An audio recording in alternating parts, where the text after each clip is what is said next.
Welcome, Dr. James Beckett, Sports Card Insights, episode 871, Friday morning, if you're listening when it comes out.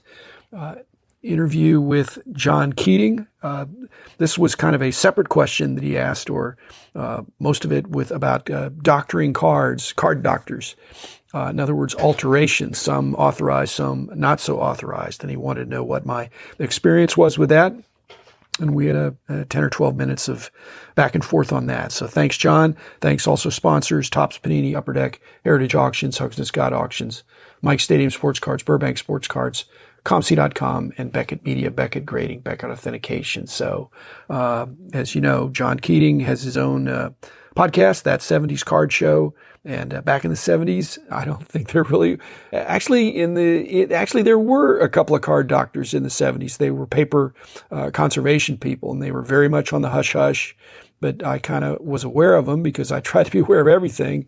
And like I said, I think they have a lot more integrity than what you would think. They're skilled technicians. My problem is I don't want to see fraud. I don't want to see people passing off things without disclosure. So if you want to do it, just tell it like it is, and let the chips fall where they may. There's some altered, authentic cards that are beautiful, and if they've been illegally doctored according to the standards in the industry, then they should be priced accordingly. Anyway, here it is. Ever had any dealings or aware of these card doctors, especially since we were doing BGS and launching BGS? Did you ever try to get into the mind of what those people do? Denny, my original co-author, who was more of a publisher for me, Denny Eckes, great friend and major distributor that really helped me get launched. We had a wonderful business partnership in the late 70s, in the very early 80s. He actually had some chemistry background. Yeah. And there were some of those early guys then that if there were stains on the backs of the cards or tape or things like that, he had experimented himself. And so that's my first acquaintance with it. He said, that there are solvents that will not be detectable. Right. Get rid of the tape. There'll be a faint stain, or get rid of the stain, a gum stain on the back. I've had some cards that were disfigured. I am totally against additive restoration, but I'm not totally against subtractive restoration.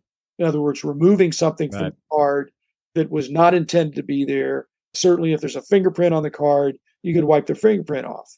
Right. If you drop the card on its corner, it's your card. It was mint out of the pack, and you dropped it, then you're going to take your hand and you're going to try to smooth out the corner. Now, whether you take a spoon or some other, I'm not in favor of flattening the card to the point where you could then trim it because it was bigger. Right. So as long as it's subtractive, restorative in that manner, and I've talked to several of these restorer type people, and surprisingly, I think they have good ethics. They tell you what they can do and can't do, and what they're unwilling to do. One of the guys, in fact, would put a micro dot on any card that he had worked on in the back. Again, I don't know if this guy's deceased now, but he actually did some additive stuff. But he would put a little micro dot in the lower right corner or whatever it was of the back of the card. I never used that guy. He wasn't a terrible person. Right. Like we've said, in some industries, there's nothing wrong with that. Defrauding is wrong. But if you're doing something and you're disclosing it, I'm wondering when there's going to be the boom in authentic altered cards that look fabulous, that are knowingly and fully disclosed as being slightly altered and have fabulous eye appeal. Yeah, the problem with altered is they can be subtractive or additive, right? Add color to it or trim. Need to be more clear about that. It needs to be. I think the cards, I've sent in cards to BGS, especially obviously, and I'll get bounced back on some that they say this evidence of trimming.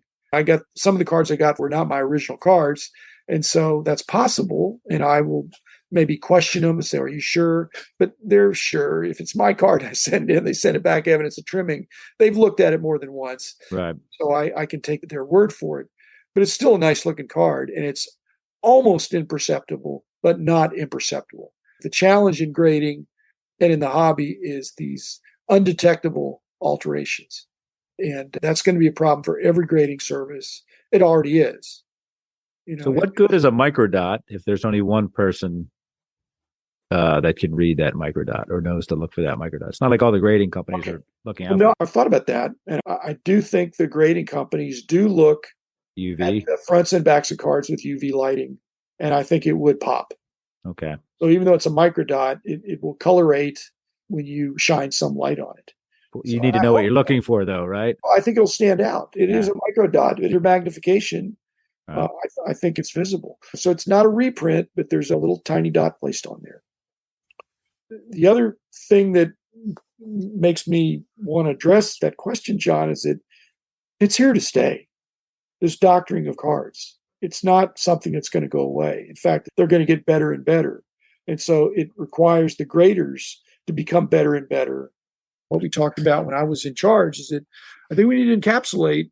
In fact, I'd like to make it encapsulate in a way that you couldn't crack the slab. Right. Encapsulate it in Fort Knox and put it in a concrete slab. Right. Lucite. There you go. You're toast. This card is now forever encapsulated as altered by trimming or colored or something that's not kosher. So if we go down that road, and it seems like if we allow that, according to your scheme, then we're getting back to just enjoying cards, regardless of whether they're altered or not, right? Which is a positive. I think that's coming. If somebody showed you an altered 52 tops mantle, and I'm not talking about counterfeit, but an altered that really presented well, and it was $10,000, let's say, I think most people would either pay the money or go to the bank to get the money. Right. It's an authentic card that was produced in 1952, and it was trimmed, a 1/4 inch trim, let's say, on two sides to make it look. So it's a shrunk card, obviously a shrunk card, but it's like the half Wagner. It didn't sell for half, but it sold for 6 figures. Right. And so I think if it's a legitimate card, not a counterfeit, I think those prices have room to go up. And again, there's not a lot of bragging rights to say I have the nicest altered mantle card. On the other hand, when people come over and see your collection and you've got a 52 tops mantle and it has an A on it, people aren't going to say what that means. It's A, B, C, D, F. Right. You got an A on your card. Great job, John. That looks great. I got a 54 Jackie Robinson tops that I toy with getting slab, right? I got a couple mantles too that I don't have slab. And what's stopping me is who cares, right? It would be the same thing if I had an altered 52 mantle. But if I didn't have it slab, it's like I had the card, big deal. I mean, there's cards in my collection, I'm sure, that are altered that I don't know. Probably a 54 Bowman or something like that, but it doesn't bother me. It would only bother me if I get it graded, I guess. But well, the BGS guys over the years now, because I give them cards kind of once a year and wait till the next year to get them back. But when I give them these cards, I tell them, even if it would be altered, I don't mind getting an A grade because a specific card is going for my wall. Right. And if you see my card wall, I'm not going to be ashamed of having a rare card. Now, if it's a common card, a less valuable card, I don't want an altered card. But an A grade is not offending to me. And so I want to have it in the holder. I know people come over and see your cards. It's a little queasy to put in their hand a card that is not slabbed. I'll tell you a story about that. Yes. I hope it's not a horror story because I've had people mess up cards. No, I gave a talk last week. My wife works as a senior assistant home. So I gave a talk about baseball cards, right? I had 52 reprint mantle, Honest reprint, Plank, Maggie, Ajue from 33. They were in top loaders, but I handed them around. I told them what the prices were, and they weren't letting go because they thought they had millions of dollars in their hands. It doesn't matter to them. It's just they were reprints, but they didn't care. They thought they were touching history. Yeah. Unfortunately, they weren't holding your retirement in their hands. No, not at all. But it was fun. It was fun for them to hold the cards and think they were doing something.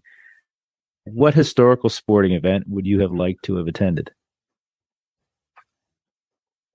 Well, I won't say before and after Diane, but basically, once you get married and have a family, a lot of that stuff goes out the window. You're not as free. I was single till I was 30, and I just could go to all these great events that I wanted to go to. I jump on a plane or jump in a car, go with some buddies.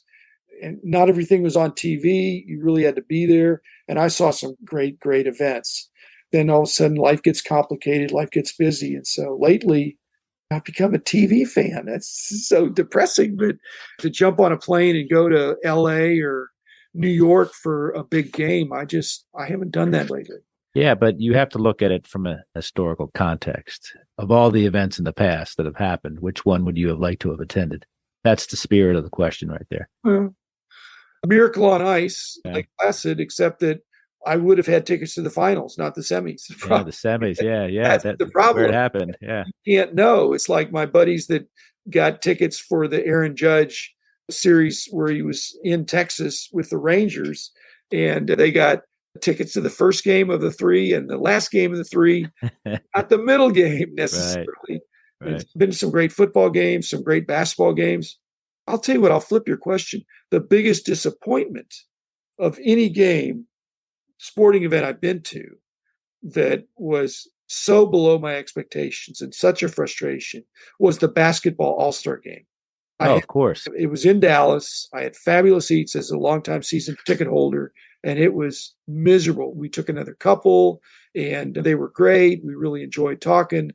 But it's like I have courtside seats regularly, and these were the courtside season ticket holders got kind of not courtside, but in the same vicinity, but it was like 50 rows back. Right. Because all the dignitaries got the closer seats. And Right. so I'm sure I got the best seats I could get for that, but the Mavericks didn't get that inner circle of seats. And it was in Jerry World. And so you're just watching the giant screen. Yep. And then nobody's playing defense. After that, I said, you know what? I don't want to go to any more All-Star games. I'm not even going to watch basketball All-Star games on TV. I don't really want to watch football All-Star games. Baseball All-Star games, I will try to watch that every year. In fact, I've done a dinner most of the years of baseball fans. So we come together like the night before the All-Star game of serious baseball fans in the area. So I've had a lot of fun with my men's dinners. But so I don't really have a bucket list of things I want to do. I have no regrets. I've been at some great events. It's really exciting to be at a live event. It's not exciting driving there or getting out of the parking lot afterwards. No, not at all. Especially if you experience it with some buddies and who are equally avid. That's been great. Mine would have been the 36 Berlin Olympics. I think that. With Jesse Owens? Yeah, I think that would have been the most amazing thing to see.